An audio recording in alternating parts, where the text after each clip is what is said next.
Nós esta manhã já fomos abençoados com a ministração da palavra oportuna, porque nós estamos nos preparando para a eleição de diáconos no próximo domingo. Eu gostaria de também trazer uma palavra mais pastoral, né?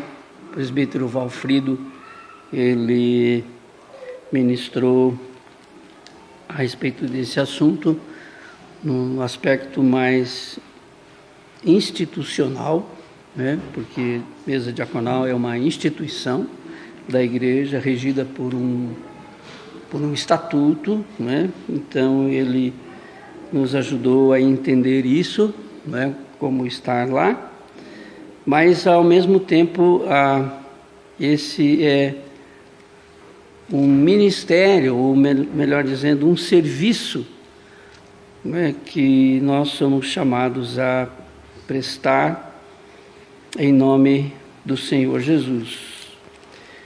Então, você pode entender isso também como obras de misericórdia, porque o trabalho diaconal, o serviço diaconal, ele não é de exclusividade dos diáconos. Como fomos lembrados essa manhã, um grupo de homens foi organizado, foi ordenado para administrar essa questão. Eles não faziam essa questão sozinhos. Eles administravam essa prática no meio do povo de Deus. Esse é o trabalho deles. Então, eles cuidavam, eles organizavam isso, eles tomavam conhecimento das necessidades e moviam, né? Mexiam e como é que a gente vai, palavra que eu vou dizer, ele cutucava as pessoas, né? Eles faziam isso, né? Distribuíam algumas tarefas por toda a igreja, porque eu acho impossível que 7 homens pudessem atender a necessidade de pelo menos 3.000 pessoas. Não entra na minha cabeça nem na sua, se você for um pouquinho inteligente. Você vai entender que esses 7 homens não faziam tudo sozinhos. Eles coordenavam a ação diaconal no meio do povo de Deus. Isso não estava nas costas deles sozinhos, né? Porque eram 3.000 pessoas a essa altura, né? Então, acho que é importante que nós entendamos algumas coisas a respeito disso, sobretudo pensando nesse aspecto, né, que o chamado do serviço diaconal, ele não está nas costas de um grupo de pessoas, né, como nós vamos, o nosso objetivo do conselho é eleger 5 diáconos no próximo domingo, estamos orando por isso, né? Mas eles vão coordenar o trabalho, eles não vão nos ajudar. Essas pessoas, os diáconos, o propósito deles é ajudar a igreja a fazer isso. Como é que nós podemos atender as necessidades do povo de Deus e daqueles que se aproximam de nós, daqueles que convivem conosco, da nossa vizinhança, as pessoas que convivem conosco e têm as suas necessidades, como é que nós podemos, como igreja, abençoar a vida dessas pessoas? Esses diáconos estão aí para isso, né? Esse é o chamado deles. Foi dito hoje, pela manhã, pelo Valfrido, foi bem lembrado, que Jesus era um diácono. Ele mesmo se identificou como diácono. Querendo dizer com isso que ele também tinha outros ofícios, ele era profeta. Quais são os outros ofícios de Jesus? Sacerdote. Qual é um outro? Rei. Né? Jesus tem esses ofícios, mas ele é também... E aqui nos juntamos com Jesus. Eu não sou profeta como Jesus, eu não sou sacerdote como Jesus foi, eu não sou rei como Jesus, é só ele. Mas eu sou, como Jesus, diácono também. E a palavra de Deus me ensina isso, eu vejo isso aqui em João capítulo 13, quando Jesus lava os pés dos discípulos. Aqui são lições preciosas a respeito desse serviço diaconal que diáconos e eu e você e todos nós somos chamados a servir no trabalho diaconal. Veja o que Jesus diz, vou ler dos versos do 1 até o 15 de João 13. Lembra que Jesus está na semana em que ele vai ser preso e crucificado. É na semana, é questão de dias. Essa parte do Evangelho de João, a segunda parte do Evangelho de João, é chamado o livro do sacrifício, ou o livro da paixão, porque é o relato dessa semana. Metade do Evangelho de João dedicada a descrever o que aconteceu, como foi a vida de Jesus na sua última semana. E aqui, parte desses acontecimentos é a celebração da ceia e o que acontece nessa hora, nesse dia. Antes da festa da Páscoa, sabendo Jesus que era chegada a sua hora de passar deste mundo para o Pai, tendo amado os seus que estavam no mundo, amou-os até o fim. E durante a ceia, tendo já o diabo posto no coração de Judas Iscariotes, e o diabo põe coisas no coração das pessoas mesmo, filho de Simão, que traísse Jesus. E sabendo que o Pai tinha confiado tudo às suas mãos, e que ele tinha vindo de Deus e voltava para Deus, levantou-se da ceia, tirou a vestimenta de cima e, pegando uma toalha, cingiu-se com ela. Em seguida, Jesus pôs água numa bacia e começou a lavar os pés dos discípulos e a enxugá-los com a toalha com que estava cingido. Quando se aproximou de Simão Pedro, esse lhe perguntou: vai lavar os meus pés, Senhor? E Jesus respondeu: o que eu faço a você não compreende agora, você vai compreender depois. Então Pedro disse: o Senhor nunca lavará os meus pés. Ao que Jesus respondeu: se eu não te lavar, você não tem parte comigo. Então Pedro lhe disse: Senhor, não somente os pés, mas também as mãos e a cabeça. E Jesus respondeu: quem já se banhou não precisa lavar nada, a não ser os pés. Pois quanto ao mais, está tudo limpo.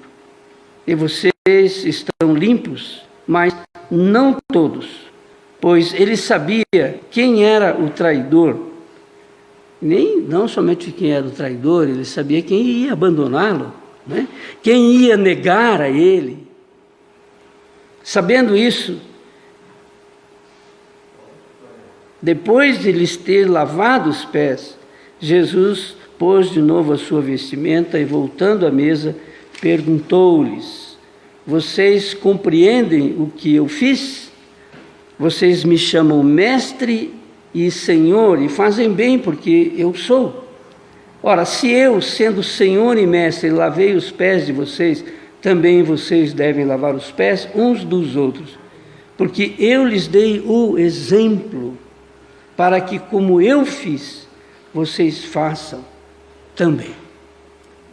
Pai, temos Tua palavra lida diante de nós, que o Teu Espírito Santo abra o nosso entendimento, tanto para expô-la, como para receber e entender.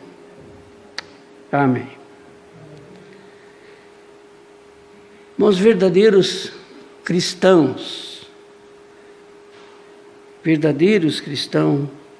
são aqueles que desenvolvem a mente e o Espírito de Jesus. Verdadeiros cristãos são aqueles que aprenderam a pensar como Jesus.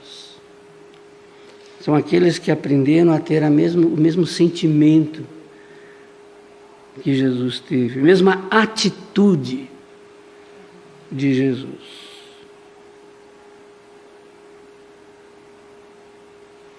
E aqui temos uma situação para aprender algumas coisas sobre ser crente, né? Ser cristão de verdade. Porque o que Jesus faz aqui não era uma coisa agradável de se fazer. Não era uma coisa própria de uma pessoa como Jesus fazer. Qualquer daqueles discípulos que estavam ali também. Porque isso era uma tarefa reservada para os escravos. Para os escravos. Esses é que tinham ou deveriam fazer isso. Mas na ocasião não havia alguém para fazer isso e ninguém se dispôs a fazer. E depois então da primeira ceia, celebrar a ceia ali, surge uma discussão. E aqui que a gente pergunta o contexto. Qual era o contexto que motivou Jesus a fazer isso? Aí nós temos que recorrer aos outros textos, né? As outras narrativas das Escrituras que colocam a gente dentro do contexto. O que estava acontecendo naquela hora? Lucas 22 vai dizer para nós, vai contar para nós, que eles estão tomando a ceia e estão discutindo entre eles quem era o mais importante. Quem cuja palavra tinha que ser ouvida e entendida e obedecida, porque era o mais importante, tinha mais autoridade. Eles estão discutindo sobre isso. Esse era o contexto.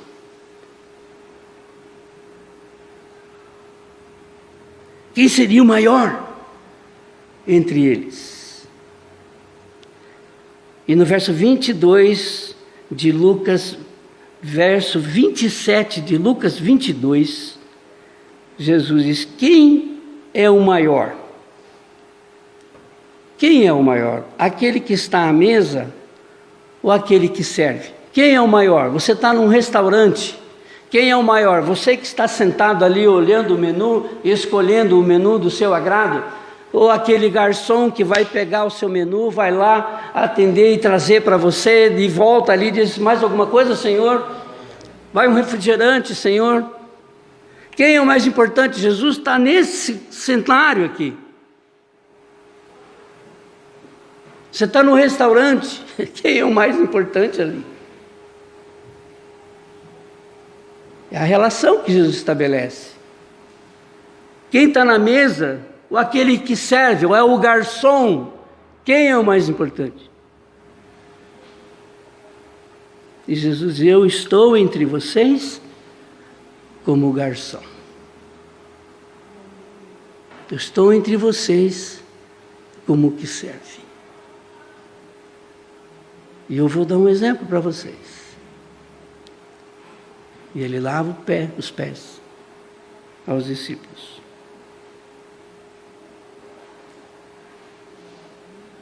A palavra que Jesus usa aqui é a palavra diácono.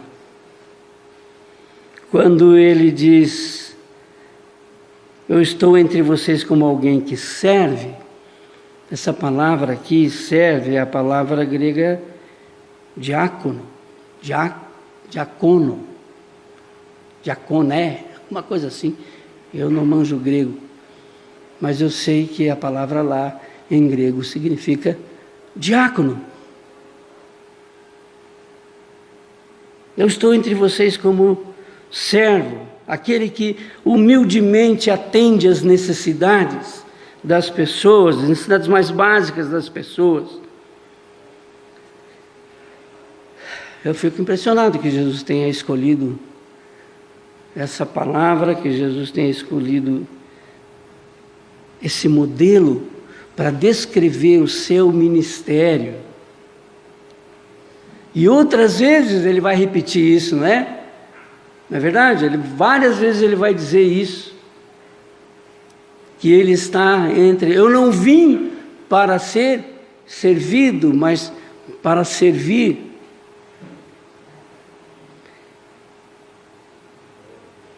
Então, é boa exegese, não estou cometendo nenhum erro aqui, quando eu digo que o contexto onde Jesus lava os pés é esse contexto onde os discípulos estão discutindo quem é o maior.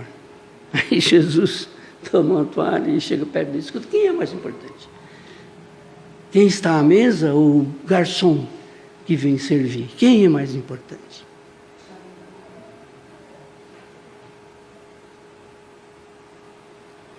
E aqui está para nós, irmãos, o modelo para o serviço. O serviço de todos. O serviço de todos, não só dos diáconos, de todos. Os diáconos vão nos ajudar. Eu creio que o que às vezes torna o trabalho de um diácono na igreja tão pesado é porque muitas vezes ele não tem com quem contar. Ele não tem pessoas com as quais ele pode atribuir alguma tarefa. Diz, estamos precisando disso, você pode providenciar. Chegou para nós esse pedido, ele contata algumas pessoas da igreja, você pode ajudar, você pode providenciar isso.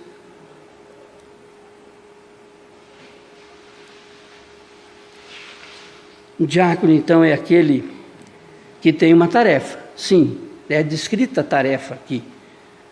O presbítero Valfrido leu o manual, mostrou para nós todas, parte, né, das tarefas que cabem ao diácono. É uma tarefa especial, mas é também uma atitude especial. O diácono, além de ter consciência de uma tarefa especial, ele também é chamado a ter uma atitude especial. A tarefa, então, do diácono, e você, nós como diáconos, é o quê? É satisfazer as necessidades das pessoas, as necessidades mais básicas, porque é isso que estava acontecendo lá em Atos 6, como o presbítero Valfrido falou bem essa manhã. É comida. Mas há também uma atitude apropriada, que é de um coração disposto a servir, um coração que entende que é um privilégio servir. Acho que ninguém é mais abençoado do que aquele que serve. Quem recebe é abençoado, mas irmãos, servir, Jesus já disse isso, mais bem-aventurado é dar do que receber. A pessoa mais abençoada, mais agraciada, não é aquela que recebe, é aquela que dá, aquela que serve. E que são 3 características aqui. Cadê o relógio, Edivaldo? 3 atitudes importantes aqui. Quero ver se até às 11 horas eu termino. Desculpa. Quais são as 3 características dessa atitude que você encontra aqui em Jesus? Se alguém precisar sair antes, pode sair, viu, irmão? Tem toda a liberdade. Essa casa aqui é de Deus, você não tem que cumprir o ritual e só sair daqui depois do amém final. Não, se você precisar sair, pode sair. Tem toda a liberdade. Então, a primeira atitude que eu vejo aqui é que Jesus serviu, apesar da sua morte iminente. Irmãos, olha, isso tem um significado muito importante para mim e para você. Como eu falei, é a última semana da vida de Jesus. Ele está nas portas de ser preso, de ser crucificado. Questão de dias, 3, 4 dias. E Jesus toma tempo para servir. Isso não é comum em mim e em você. Isso é só a graça de Deus que pode fazer. Porque no momento que você está sofrendo, no momento que você está passando por uma crise, você quer ser servido. Você diz assim, enquanto eu não tiver esse meu problema resolvido, enquanto essa minha dor não tiver passado, enquanto essa situação não se resolver, quando a minha vida estiver melhor, quando eu estiver superado essa crise pela qual eu estou passando, quando a minha agenda estiver um pouquinho melhor, mais organizada, então eu vou servir. Eu vou ajudar outras pessoas, porque do jeito que eu estou, eu tenho que ser servido. Eu estou necessitando de ajuda e não de ajudar. Já ouviu isso? Já disse isso?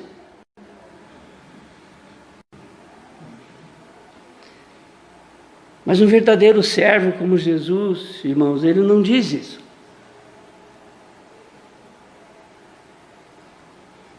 Porque ele sabe que servir os outros é um santo remédio.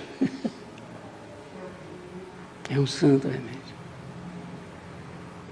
Servir de coração, apesar da dor, apesar das limitações que você está sentindo, apesar de você ter que fazer, quem sabe, algum sacrifício, apesar de você ter que abrir mão de alguma coisa, porque se você não fizer isso, você nunca vai servir.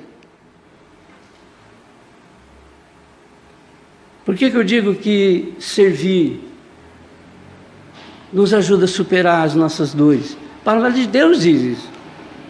Isaías capítulo 58, verso 10 diz: se com renúncia própria você beneficiar os famintos e satisfazer os anseios dos aflitos, então a sua luz despontará nas trevas e a noite será como meio-dia.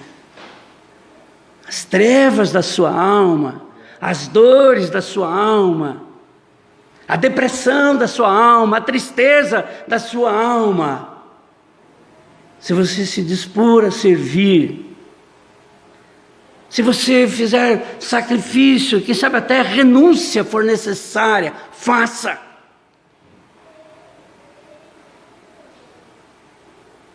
Atendendo alguma necessidade de alguém, de algumas pessoas, você conhece, que estão ao alcance dos seus recursos, então a tua luz brotará sobre as trevas.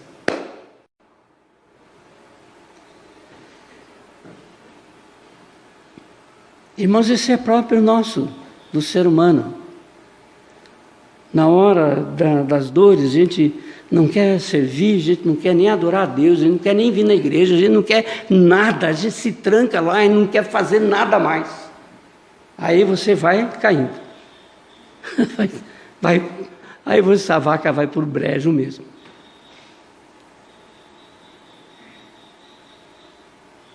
É a palavra de Deus que está dizendo para mim e para você: olha, tem que fazer até alguma renúncia, faça. Tem que abrir mão de alguma, faça.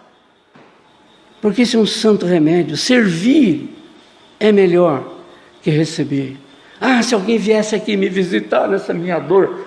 Não, saia, você vai visitar alguém que esteja sofrendo. E você vai ver que a sua dor, a sua treva, vai se transformar em luz. Ah, irmãos, nós vivemos numa sociedade, sabe, muito nhenhenhen, muito psicologizada. E a palavra de Deus tem sido desprezada. E a gente fica passando a mão na cabeça de crente que só sabe reclamar das situações que estão. O pastor não me veio visitar. E você foi visitar quem?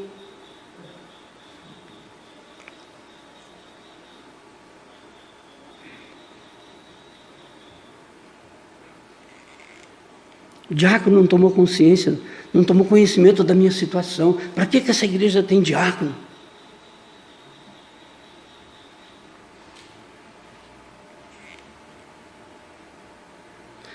Essa é uma primeira atitude que eu vejo em Jesus. Irmãos, imagina você saber que daqui a alguns dias você vai ser morto. Você vai ser pendurado numa cruz, seu sangue vai escorrer. E Jesus está olhando para os seus companheiros e diz: mas eu preciso de conforto, consolo, preciso. Ele até depois lá no Getsemane pede ajuda, né? Pede oração. Mas ele não se deixa vencer por isso a gente chama de autocomiseração.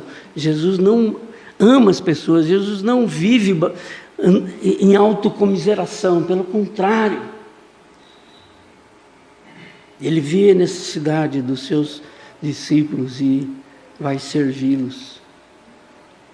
E nos dar um exemplo de que na hora da dor, Na hora que você está passando pela maior agonia, você não tem que dizer, isso tem que passar, porque só depois que isso passar eu vou fazer alguma coisa pelos outros, porque eu estou aqui na situação de carente.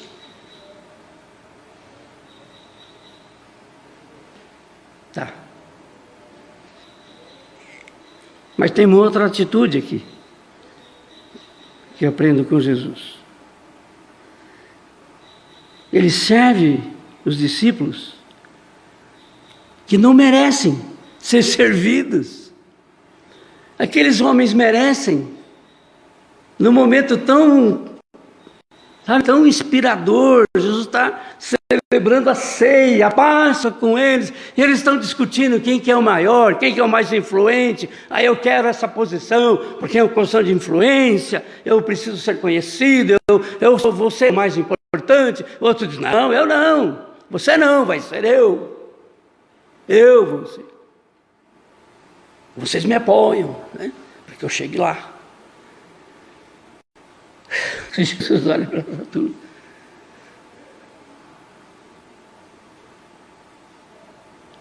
Não mereciam isso que Jesus fez. Eu não merecia, você não merece.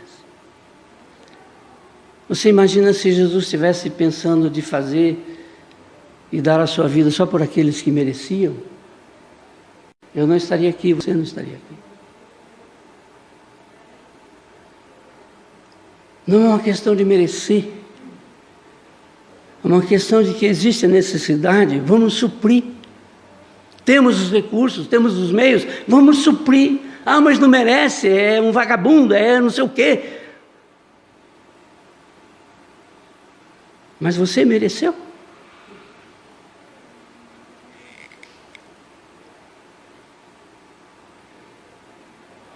Jesus não discriminava pessoas.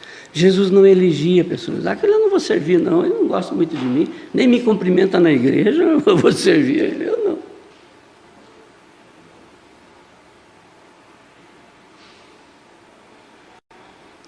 Isso nos leva a essa questão de servir esperando reconhecimento, de servir esperando reconhecimento. Eu sou pastor há 40 anos. Lidando com mesa diaconal, com lideranças de igreja, 40 anos, mais até. O que eu vejo de gente no meio do caminho abandonando o barco, diz, não quero mais, eu vou deixar isso, estou deixando isso, porque ninguém me ajuda, não tem colaborador, então não estou caindo fora. Põe outro no meu lugar, porque eu já cansei.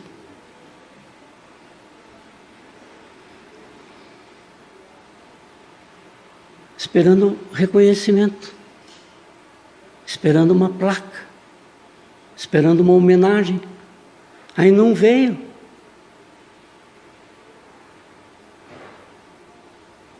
Não vou servir quem não merece.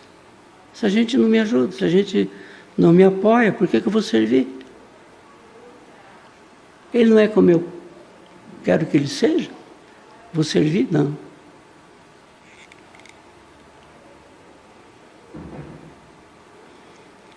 Mas como Jesus nos ensina, a mim e a você, o verdadeiro diácono, aquele que não só que tem o ofício do diácono, mas eu e você como diáconos, nós servimos as pessoas não porque elas são gentis, porque elas nos agradecem, porque se mostram agradecidas, não.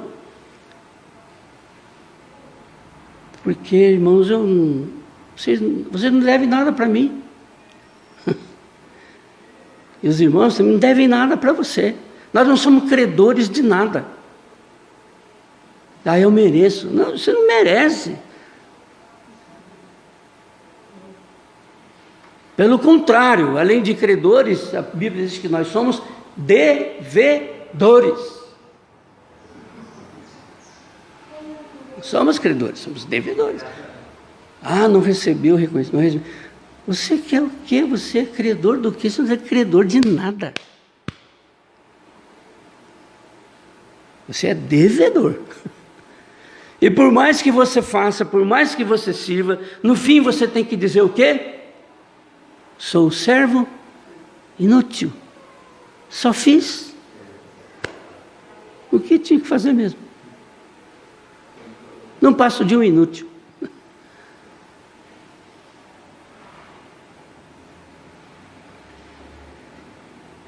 Assim, irmãos, quando nós não podemos, eu e você, não deveríamos, pedimos buscar a Deus, graça de Deus, e entender isso, de que nós não vamos deixar de servir porque recebemos um insulto, porque recebemos uma ingratidão, ou porque não fomos reconhecidos. Não. A mentalidade não é essa. Né?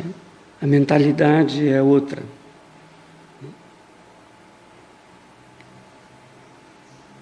Mas uma terceira atitude é de que Jesus serviu apesar da sua posição. Né?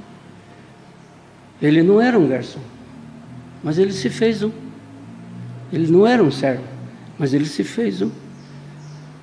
Ele era profeta, sacerdote, rei, mas se fez servo.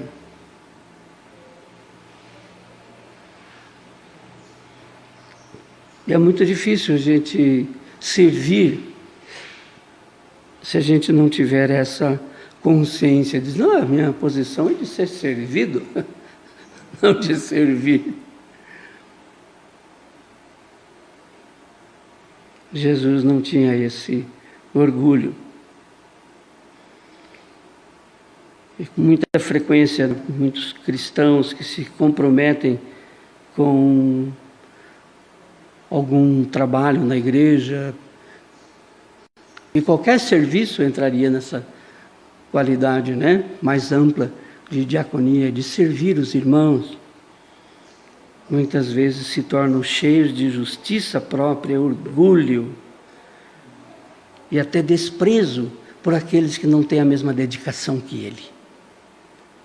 Já vi gente cair fora por causa disso. Diz, as pessoas não têm a mesma dedicação que eu, as pessoas não têm o mesmo compromisso que eu, por que eu vou ficar nisso aqui?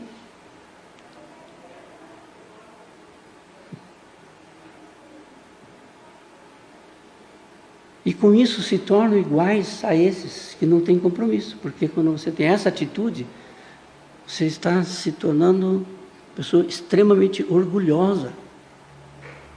Não, eu estou num nível que eu só vou servir com pessoas que têm o mesmo compromisso que eu. Se não tiver, estou fora.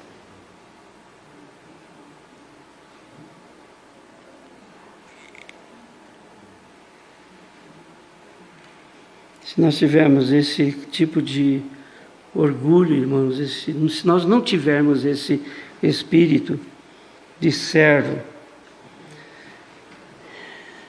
então nós não vamos atrair pessoas para que sirvam conosco. Porque se alguém percebe em você esse sentimento, ela vai chegar junto de você. Se uma pessoa percebe esse espírito de orgulho, que você acha o bambambam, o entendedor das coisas, o bom da boca, a pessoa vai chegar junto de você para servir com você. Eu não, aquele cara lá, ele era o rei da cara perdeu, eu não sei nada. Eu vou me aproximar dele, eu só vou levar paulada, eu estou fora.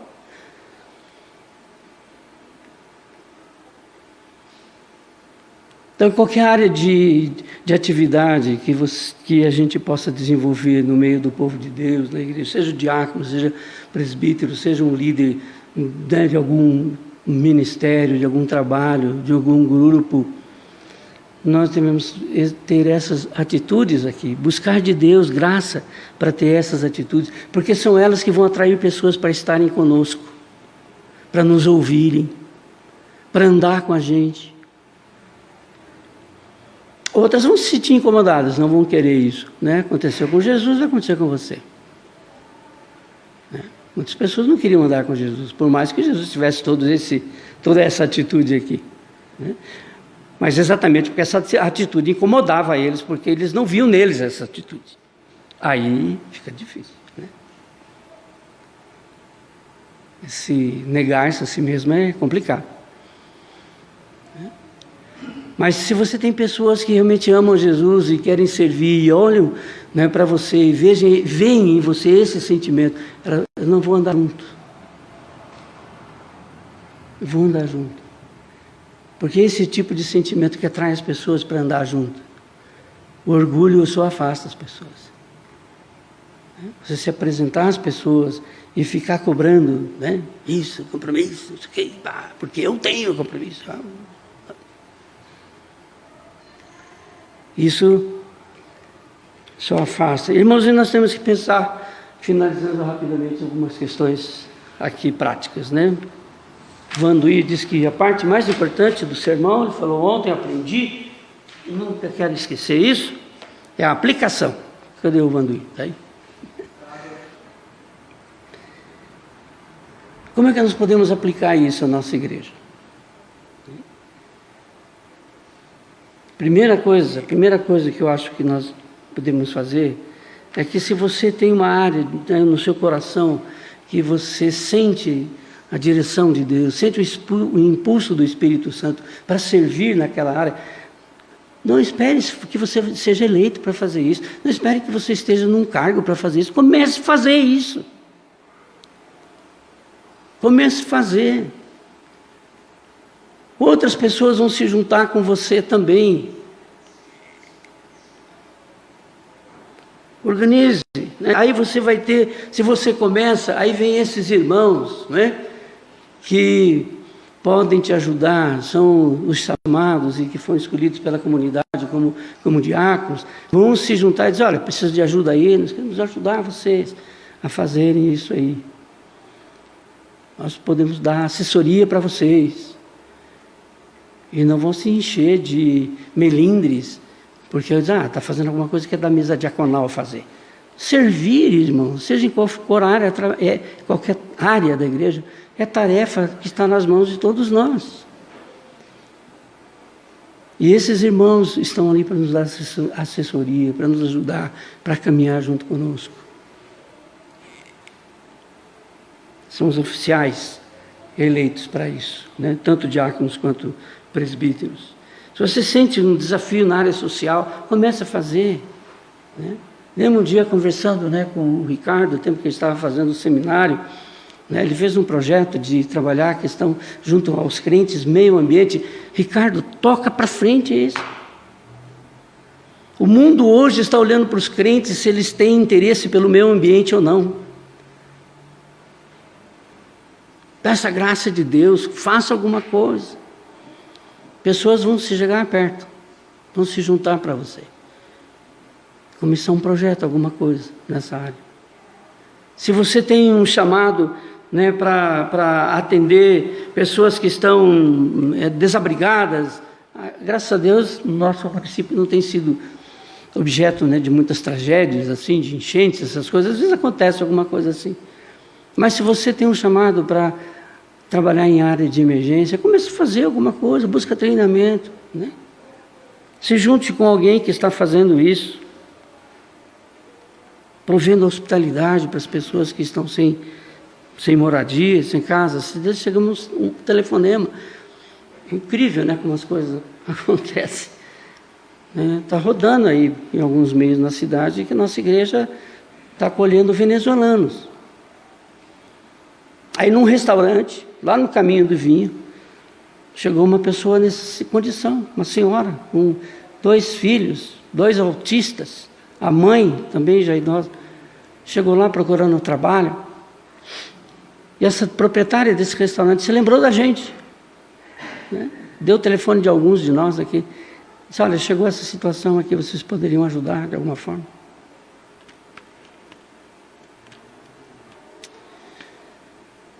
Os irmãos estão vendo oportunidades, Deus vai colocando diante de nós. Talvez você queira ajudar pessoas doentes, não precisa esperar que a SAF organize um grupo de visitação do hospital. Começa a fazer. Começa a fazer. Entendeu? Se você, né, é alguém que tem uma preocupação com pessoas desempregadas, você tem algumas ideias sobre isso, como ajudar pessoas a buscar Igreja Católica, nossa vizinha aqui, muitos de vocês aqui foram encontrar ajuda aqui, na Igreja Católica. Eles que foram ajudar vocês a fazer um currículo. Estou falando mentira? Foram eles. Se você tem essa habilidade, comece a fazer, mostre para as pessoas. Se você precisar de alguém, se você precisar de um currículo, eu estou aqui para te ajudar.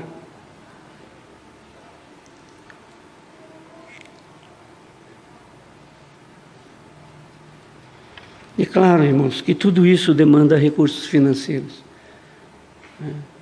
Compartilhei no conselho que nós deveríamos ter todo domingo de celebração da ceia um momento de recolher ofertas para fazer um fundo de misericórdia, um fundo para a diaconia.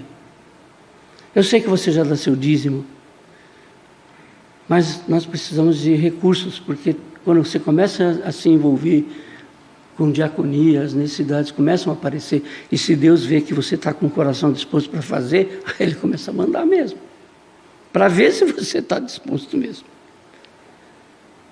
Se você só vai ouvir aquilo e vai,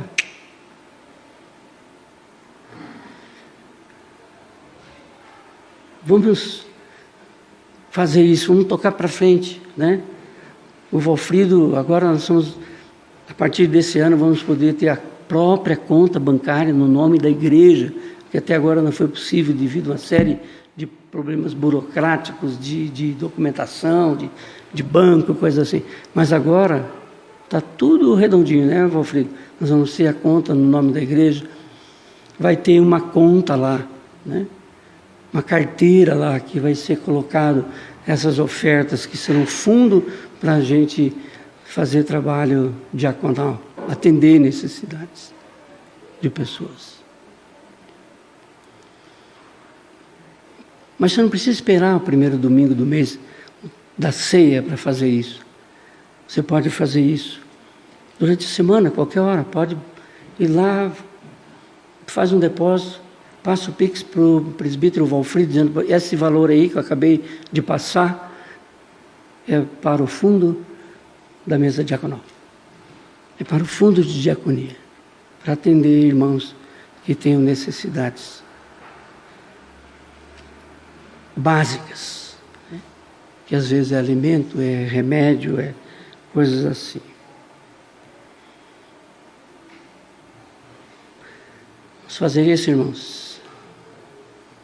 Que o Senhor fale ao nosso coração, que o Senhor nos ajude. Vamos sair fora da caixinha, irmãos. Pensar diferente, para que o Senhor possa ver que somos uma igreja que realmente serve, é uma igreja que tem um coração no serviço, e que dentro das nossas possibilidades pequenas, nós servimos. E à medida que nós formos fazendo isso, Deus vai mandar mais recursos, Deus vai trazer mais pessoas para ajudar a fazer esse trabalho, abençoando a nossa cidade.